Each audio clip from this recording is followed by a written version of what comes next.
Shalom, selamat malam Bapak, Ibu, Saudara yang dikasihi Tuhan.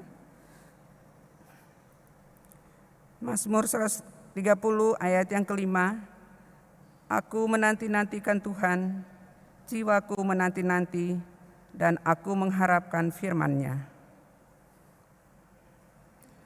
Ada harga yang harus kita bayar ketika kita menantikan sesuatu dari Tuhan. Menantikan sesuatu dari Tuhan juga membutuhkan kesabaran dan ketekunan. Kita kadang menyerah di tengah jalan ketika yang dinantikan itu tidak kunjung tiba. Dan karena ketidaksabarannya itu, akhirnya mereka juga tidak memperoleh apa-apa. Pengiringan kita kepada Tuhan tidak terlepas dari masalah dan pergumulan yang datang silih berganti dalam kehidupan ini. Tiada hari tanpa pergumulan bagi orang percaya. Satu hal yang harus kita lakukan dalam pergumulan yang kita hadapi adalah tetap sabar dan tekun untuk menantikan jawaban dari Tuhan. Kesabaran dan ketekunan dalam menanti-nantikan Tuhan pasti akan membuahkan hasil dan mendatangkan berkat yang luar biasa. Penantian akan Tuhan menghasilkan kekuatan bagi kita dalam menghadapi segala permasalahan yang ada. Jemaat Tuhan, mari kita berdiri memuji nama Tuhan. Dari Kidung Jemaat, kami puji dengan riang.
Mari kita berdoa. Ya Bapa, kami datang kepadamu dalam persekutuan ibadah keluarga. Kiranya damai sejahtera-Mu ya Yesus memberkati ibadah keluarga ini, dan Roh Kudus-Mu senantiasa menerangi hati dan pikiran kami, agar ibadah keluarga malam hari ini berkenan kepadamu. Terpujilah nama-Mu yang agung dan mulia. Amin. Mengenakan manusia baru dari Efesus 4 ayat 21 sampai dengan 27. Karena kamu telah mendengar tentang Dia dan menerima pengajaran di dalam Dia, menurut kebenaran yang nyata dalam Yesus.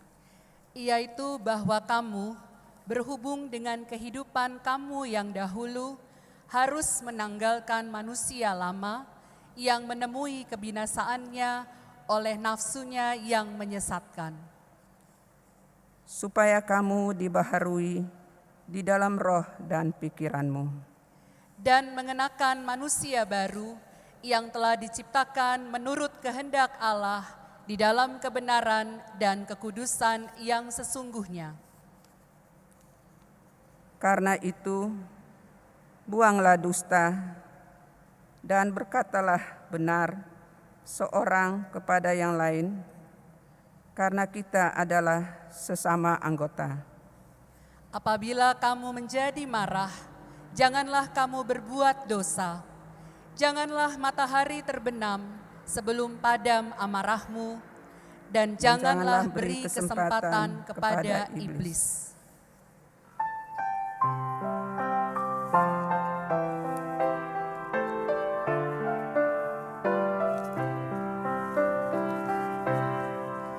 Jalan hidup tak selalu tanpa kabut yang pekat, namun kasih Tuhan nyata pada waktu yang tepat. Mungkin langit tak terlihat oleh awan yang tebal, di atasnya lah membusur pelangi kasih yang kekal. Habis hujan tampak pelangi bagai janji yang teguh, di balik duka menanti pelangi kasih Tuhanmu.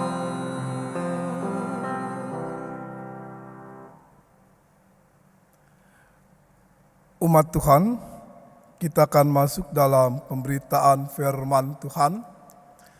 Sebelum kita membaca sabda Tuhan, mari kita satu hati dalam doa.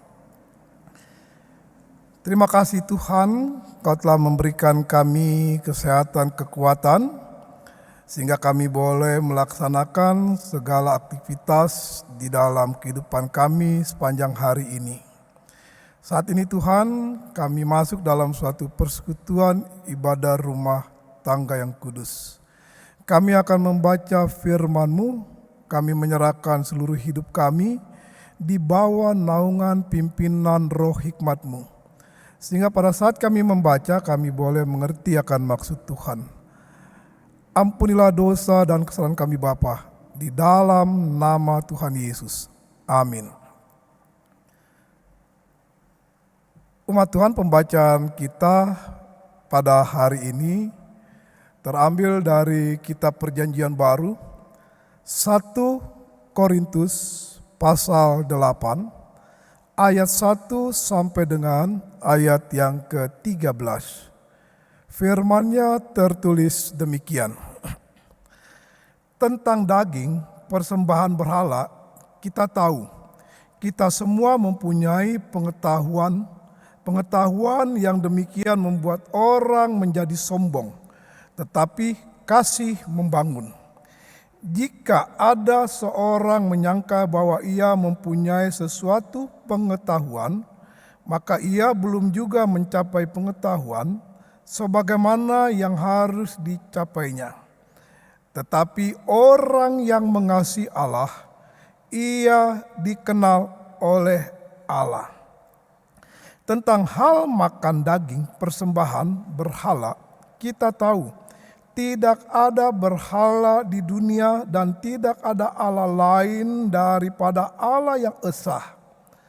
Sebab sungguh pun ada apa yang disebut Allah, baik di sorga maupun di bumi, dan memang benar ada banyak Allah dan banyak Tuhan yang demikian. Namun bagi kita hanya ada satu Allah saja, yaitu Bapa, yang daripadanya berasal segala sesuatu dan yang untuk Dia kita hidup. Dan satu Tuhan saja, yaitu Yesus Kristus, yang olehnya segala sesuatu telah dijadikan dan yang karena Dia kita hidup. Tetapi bukan semua orang yang mempunyai pengetahuan itu.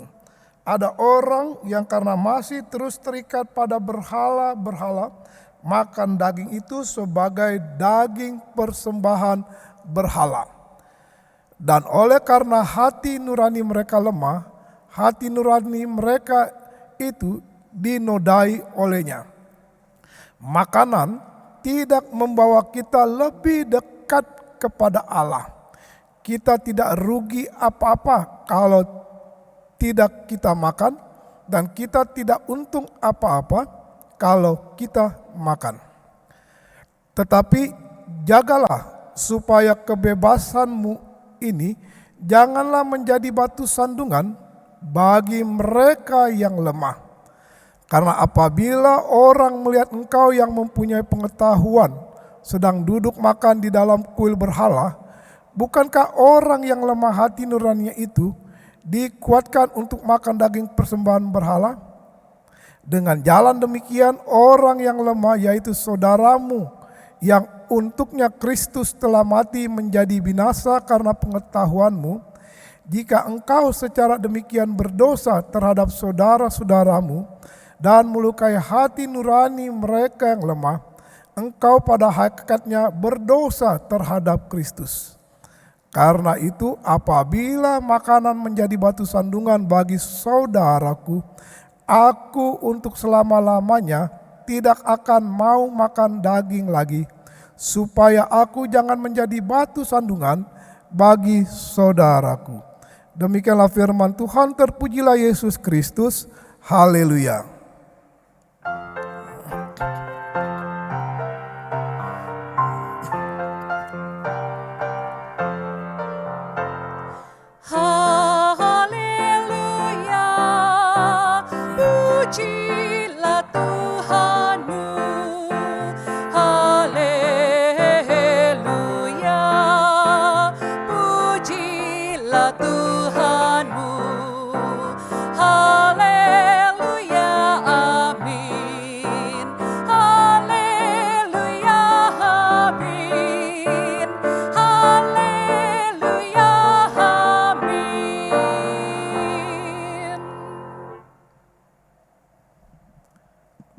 Shalom, selamat malam Bapak Ibu, saudara-saudara yang berada di rumah-rumah kita.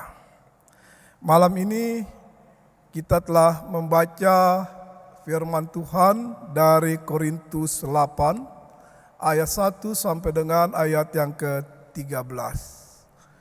Firman Tuhan berbicara tentang makanan. Kalau kita membaca tentang makanan dan kita berdebat dengan makanan sesuai dengan firman Tuhan, maka tidak akan pernah selesai.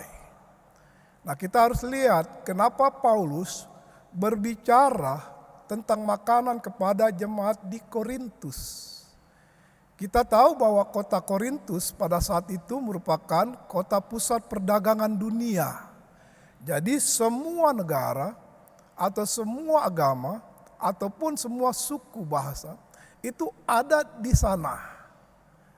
Pada saat sebelum mereka belum mengenal Kristus, mereka masih menganut agama suku atau agama orang tua mereka dulu yang belum mengenal Kristus. Nah, agama mereka pada saat di sana yaitu penyembahan tentang berhala-berhala. Ketika mereka telah menjadi pengikut Kristus atau telah menjadi Kristen, banyak orang yang berpendapat tentang makanan. Oleh karena itu Rasul Paulus katakan di dalam firman Tuhan, janganlah kita menjadi batu sandungan tentang hal-hal seperti itu. Di dalam ayat yang ke-7 dikatakan demikian. Tetapi bukan semua orang yang mempunyai pengetahuan, ada orang yang karena masih terus terikat pada berhala, makan daging itu sebagai daging persembahan berhala, dan oleh karena hati nurani mereka lemah, hati nurani mereka itu dinodai olehnya. Paulus ingin katakan bahwa mereka yang baru menjadi Kristen ini, mereka masih terikat dengan makanan-makanan yang ada sekarang ini. Apalagi makan daging Pada saat itu orang yang menyembah berhala daging dipotong sebagai persembahan untuk dewa-dewa. Setelah itu dagingnya dijual di pasar-pasar. Nah, di situ juga ada orang yang percaya kepada Kristus membeli makanan tersebut. Hal inilah orang yang kuat imannya katakan bahwa itu tidak boleh dimakan. Karena itu najis, haram, tidak boleh. Nah, Rasul Paulus berbicara lagi tentang ayat yang pertama, tentang daging persembahan berhala. Kita tahu, kita semua mempunyai pengetahuan yang demikian membuat orang menjadi sombong, tetapi kasih membangun. Paulus juga katakan janganlah kita berdebat tentang makanan. Kalau memang kita yang kuat, jangan kita berdebat kepada saudara kita yang tidak kuat.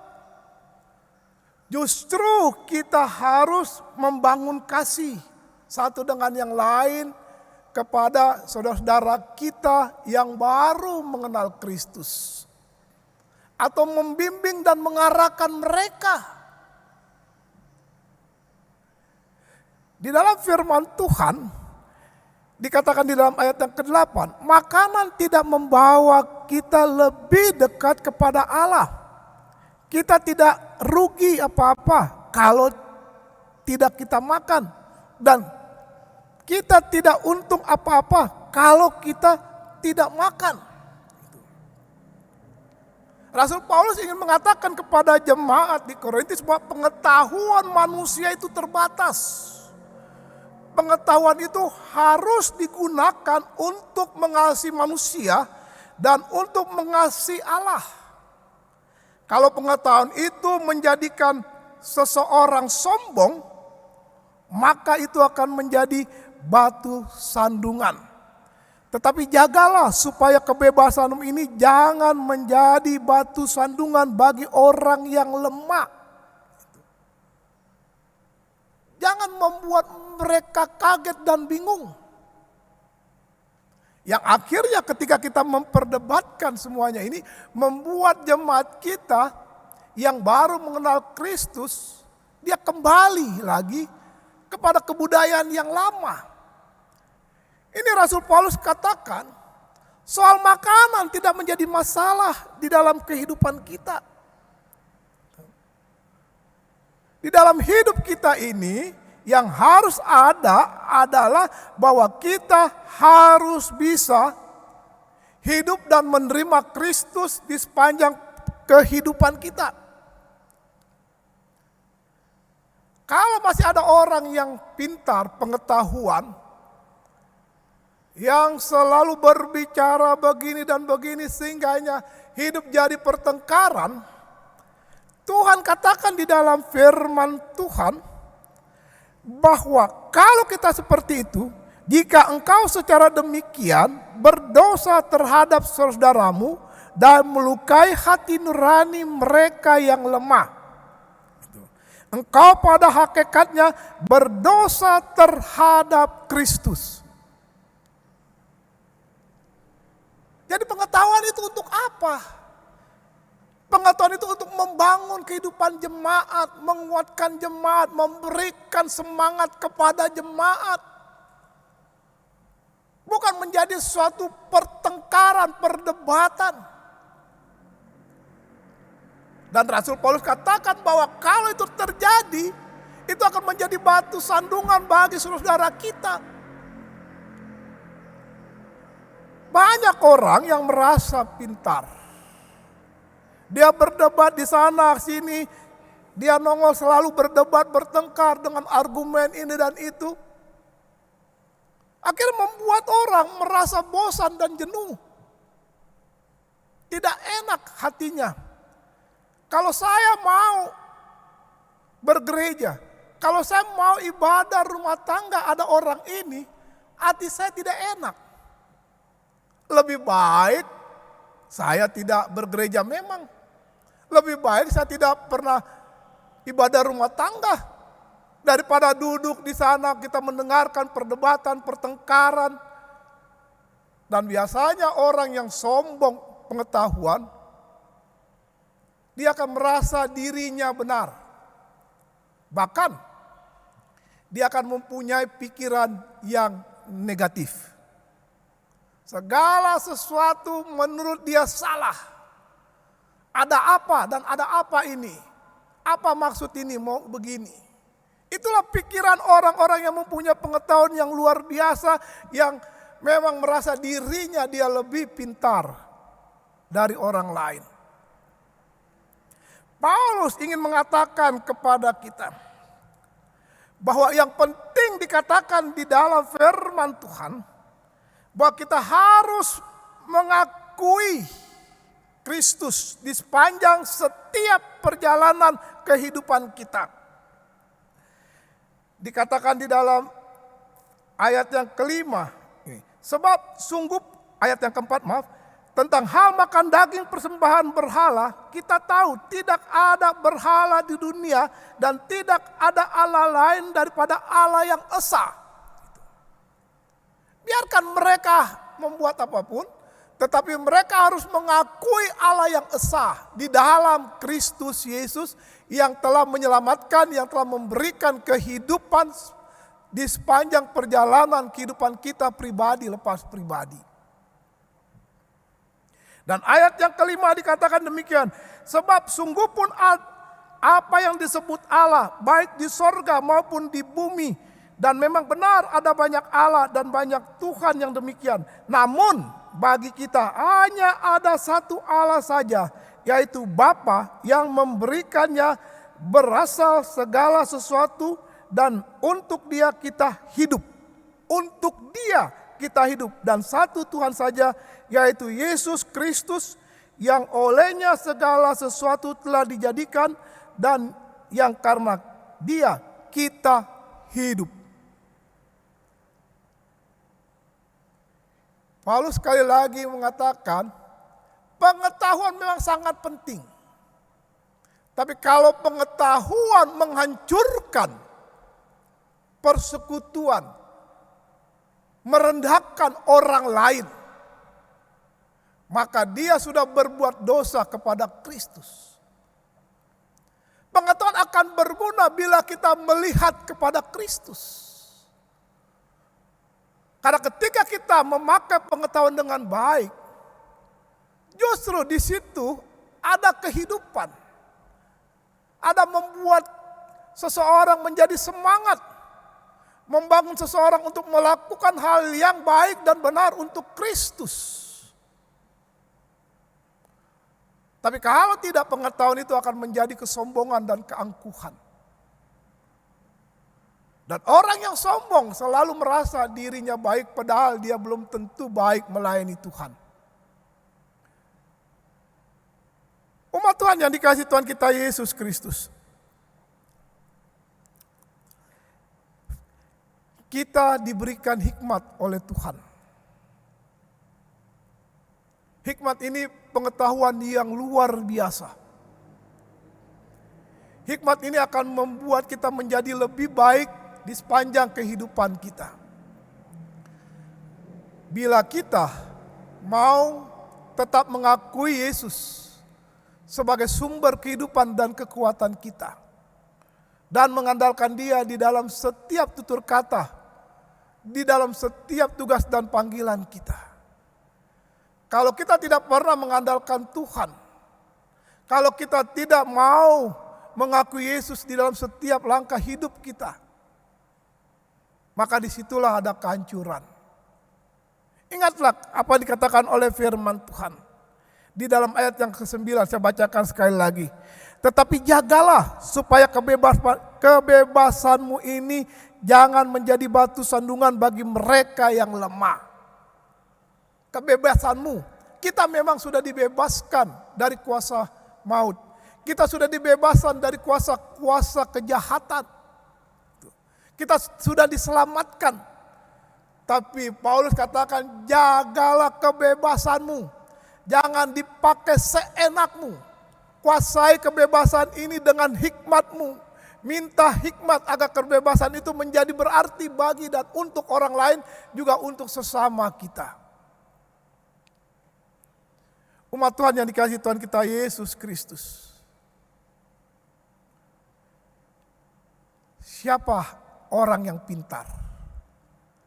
Orang yang pintar adalah orang yang mau melakukan kehendak Tuhan. Yang mau percaya hanya kepada Yesus. Yang mau hanya berkata, bertutur kata di dalam kasih. Itu orang yang pintar. Walaupun dia setinggi langit mempunyai kepintaran. Walaupun dia sekolah tinggi, tapi kelakuannya jahat, jelek. Dia di mata Tuhan tidak berarti. Segala ilmunya tidak akan pernah dipakai. Tapi kalau kita hidup benar di mata Tuhan, segala sesuatu yang kita katakan akan selalu dipakai oleh orang lain. Karena kita melakukannya untuk Tuhan. Setiap orang yang melakukan untuk Tuhan adalah orang yang baik. Orang yang berkenan kepada Tuhan dan yang juga berkenan kepada sesama manusia. Mari kita satukan pengetahuan kita di dalam kasih Tuhan. Tanggal 19 minggu depan gereja kembali dibuka, gedung gereja kembali dibuka. Dan untuk presbiter, awal pertama untuk presbiter. Jangan kita berdebat, apa semuanya ini. Coba kita berpikir secara hikmat yang telah diberikan oleh Tuhan. Kalau kita berpikir secara hikmat, pasti di dalam persekutuan jemaat ini saling mendukung. Bahkan boleh memberikan kekuatan kepada tim COVID atau rehabilitasi. Kalau tidak, tim-tim ini akan bubar. Kalau kita mempunyai hikmat, kita melihat dari karya Allah di dalam hidup kita, maka kita akan memberikan semangat kepada orang-orang yang berada di tim tersebut. Dan tim tersebut juga mempunyai semangat untuk tetap melakukan yang terbaik untuk persekutuan kita. Mari kita satukan hati kita. Kita bawa dalam pergumulan di dalam doa. Supaya tim revitalisasi ini tetap mampu melakukan yang terbaik untuk Tuhan dalam persekutuan jemaat. Minggu kedua di tanggal 26. Masing-masing bersama-sama mungkin dengan jemaat. Dan kita selalu bertanya, kenapa sih dibatasi? Sekali lagi kalau pengetahuan kita tidak pakai dengan hikmat, kita akan marah. Tapi kalau dengan hikmat, kita bisa juga mengikuti dengan baik dan benar. Itulah gunanya hikmat. Yang penting di dalam kehidupan kita, bahwa di dalam Yesus Kristus satu Allah yang esa ini, mari kita saling membangun, saling mendukung satu dengan yang lain. Sehingga persekutuan ibadah nanti akan terus nampak. Dan persekutuan yang melayani di dalam Tuhan akan selalu dilihat oleh dunia. Sehingga nama Tuhan selalu dipuji dan dimuliakan. Terpujilah nama Yesus Kristus. Amin.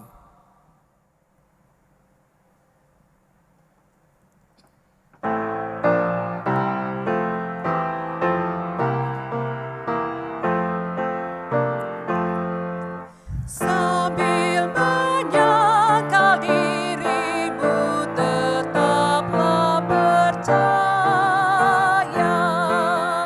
Jangan pengharapan hilang di perang dan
Kita berdoa. Terima kasih Tuhan atas kebenaran firman-Mu. Hanya Tuhan yang menyempurnakan dalam kehidupan kami. Jauhkan kami Tuhan dari kesombongan. Jauhkan kami Tuhan dari merasa diri kami lebih baik. Tapi biarlah kami boleh dekat di dalam kasih-Mu Tuhan. Sehingga dengan kasih-Mu ini Tuhan, kami boleh mengasihi Engkau di dalam dan bersama-sama dengan sesama kami. Sehingga di dalamnya Tuhan Yesus Kristus dalam persekutuan ini saling membangun, saling mendukung, saling menguatkan satu dengan yang lain. Terima kasih Tuhan. Kami berdoa ya Tuhan Yesus Kristus untuk tim revitalisasi Tuhan yang sedang menyusun untuk dan supaya kami boleh beribadah dengan baik, supaya kami boleh beribadah dengan kekuatan dari Tuhan. Karena itu Tuhan Yesus, berkati tim ini Tuhan. Sehingga ketiga hari Minggu nanti Tuhan tanggal 19 kami boleh bersekutu Tuhan. Walaupun hanya presbiter dan tim pelkat. Biarlah kami boleh memuliakan nama Tuhan. Dan kami percaya ketika umat Tuhan senantiasa saling menaruh pengharapan di dalam doa untuk mendoakan pergumulan bangsa ini Tuhan, maka bukan hanya gereja yang hidup untuk melayani Tuhan, tapi seluruh bangsa dan negara kami tercinta Republik Indonesia memuliakan nama Tuhan. Terima kasih Tuhan, kami berdoa Tuhan untuk jemaat kami yang sakit. Tuhan senantiasa hadir, Tuhan jamah supaya mereka mendapatkan kesehatan, kekuatan. Kami berdoa Tuhan untuk Ibu Foni Liando. Kami berdoa ya Tuhan Yesus Kristus untuk Ibu Selvi Siwi dan jemaat lain yang sedang dalam kelemahan tubuh. Tuhan jamah, Tuhan berikan kekuatan agar mereka mendapatkan kesehatan, kekuatan. Dan biarlah kesehatan dan kekuatan ini dia pakai untuk selalu memuliakan nama Tuhan dan melayani Tuhan sepanjang perjalanan hidupnya. Kami berdoa Tuhan untuk jemaat kami yang sedang berduka karena Tuhan telah memanggil keluarga mereka kembali kepada Sang Pencipta langit dan bumi. Kami berdoa ya Tuhan Yesus secara khusus untuk keluarga Wenonoya. Tuhan senantiasa menguatkan keluarga berduka, agar mereka tetap kuat, mereka tetap saling menguatkan di dalam suatu keluarga besar Weno. Terima kasih Bapa, jemaat-jemaat kami yang berduka karena lain hal Tuhan. Jemaat-jemaat kami yang berduka karena dia sudah lagi bekerja. Tuhan tolong, Tuhan berikan yang terbaik, dan kami percaya Tuhan membuka jalan untuk saudara kami, agar mereka juga boleh bekerja untuk membiayai kehidupan keluarga pribadi mereka. Bapa di sorga, kami juga berdoa ya Tuhan Yesus Kristus untuk pemuda-pemudi kami Tuhan, yang sedang mencari pekerjaan, yang sedang mencari teman hidup, yang sedang menyelesaikan skripsinya, studinya. Tuhan senantiasa memberkati kehidupan mereka. Kami berdoa Tuhan untuk anak-anak kami Tuhan, yang mulai masuk sekolah Tuhan, baik TK, SD, SMP, SMA. Tuhan berkati mereka Tuhan. Beri kekuatan Tuhan kepada mereka, agar mereka tidak bosan untuk belajar terus di rumah, tetapi mereka tetap semangat untuk belajar, untuk menerima pelajaran dari guru-guru mereka. Terima kasih Tuhan Yesus Kristus. Kami berdoa ya Tuhan Yesus Kristus untuk para lansia yang masa-masa pandemi ini Tuhan Yesus Kristus. Mereka berada di rumah-rumah mereka Tuhan. Ya Allah Bapa di dalam Tuhan Yesus Kristus, kiranya kasih setiamu memberikan kekuatan kepada mereka, agar di dalam usia yang lansia ini Tuhan, walaupun mereka berada di rumah-rumah, mereka tetap mempunyai semangat memuliakan nama Tuhan, melayani Tuhan sepanjang hidup mereka. Terima kasih Tuhan Yesus Kristus. Kami juga berdoa ya Tuhan untuk saudara kami yang berulang tahun sepekan ini, di dalam persekutuan jemaat Tuhan pribadi maupun rumah tangga, kasih setia Tuhan hadir.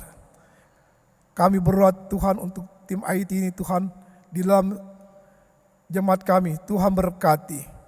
Kami juga berdoa ya Tuhan Yesus Kristus untuk pemandu lagu, Diakon Lona, juga Vanessa pemain musik, juga penatua Ibu Ivon sebagai liturgos. Tuhan senantiasa memberkati, menyertai kehidupan mereka.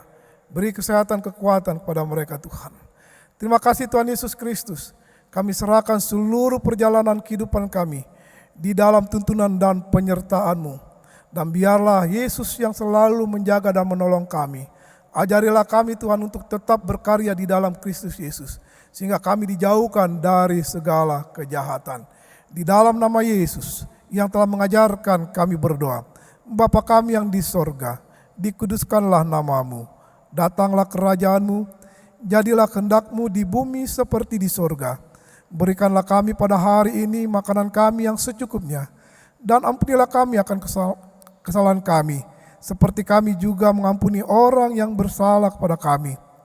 Dan janganlah membawa kami ke dalam pencobaan, tetapi lepaskanlah kami daripada yang jahat.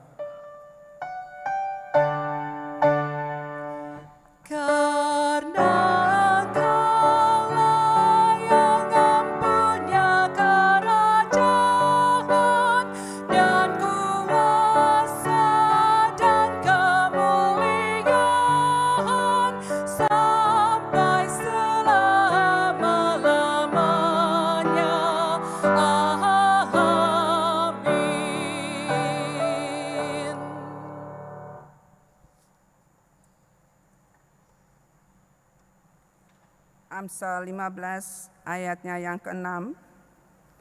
Di rumah orang benar ada banyak harta benda, tetapi penghasilan orang fasik membawa kerusakan. Berdasarkan firman Tuhan itu, mari kita memberi persembahan syukur kepadanya. Persembahan dapat dimasukkan ke dalam amplop dan dikumpulkan melalui koordinator sektor masing-masing atau transfer melalui rekening Bank Mandiri Giro Jemaat nomor 10100144858.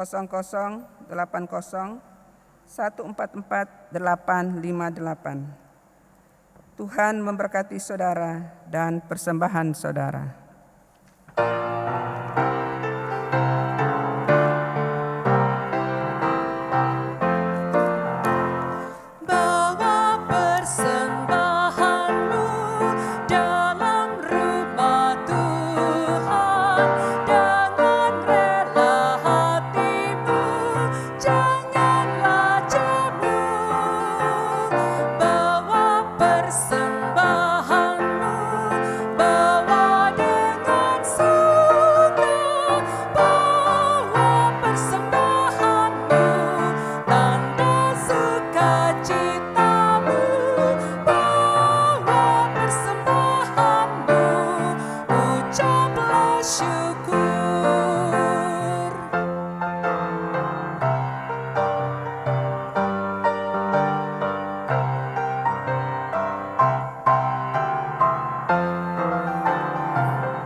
Mari kita berdiri dan bersama berdoa. Ya Tuhan Yesus, terimalah persembahan syukur kami, dan berkatilah sehingga persembahan ini boleh kami pakai dalam pelayanan dan kesaksian di jemaat-Mu. Dalam nama Tuhan Yesus, amin.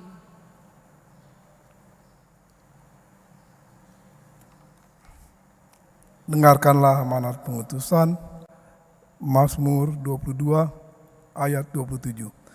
Orang yang rendah hati akan makan dan kenyang. Orang yang mencari Tuhan akan memuji-muji Dia. Biarlah hatimu hidup untuk selamanya.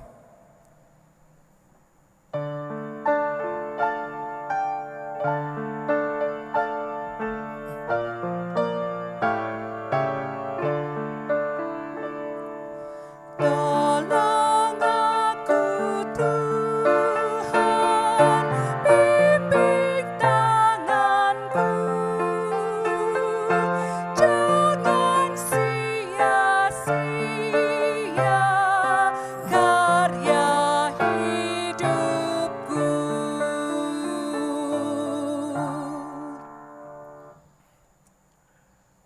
Umat Tuhan, terimalah berkat Tuhan. Kasih karunia Tuhan Yesus Kristus dan kasih Allah dan persekutuan Roh Kudus menyertai kamu sekalian.